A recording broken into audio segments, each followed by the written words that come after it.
The Minnesota assassin Vance Bolter was a left-wing extremist. Wait, no he wasn't. He was a Trump supporter and a professing Christian.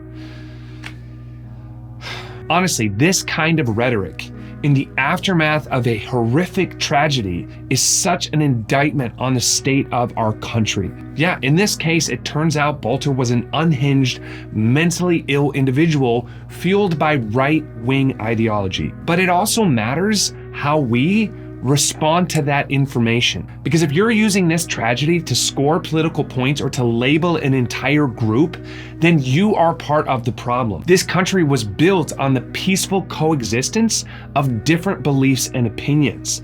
And this habit of lazy tribal labeling is a big part of why we are so fractured. You can't seriously argue that Bolter represents the average Republican or Christian. And the same applies to the next time a tragedy is carried out by someone who identifies as a Democrat or a progressive. Let me be very clear, this man is a monster. What he did was absolutely, unequivocally evil. But to suggest that his actions are the outgrowth of Christianity is just absurd.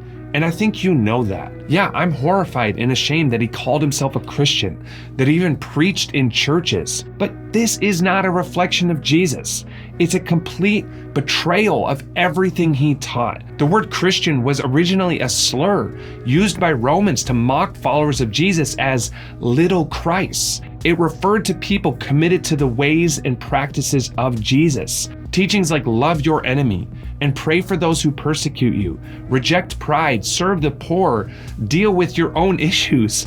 I mean, this is what it means to follow Jesus. And while so many have and continue to distort it, the truth remains. Pointing to bad actors doesn't invalidate the entire belief system. If someone who claims to be a passionate environmentalist was caught dumping oil in the ocean, you wouldn't just condemn the entire environmental movement.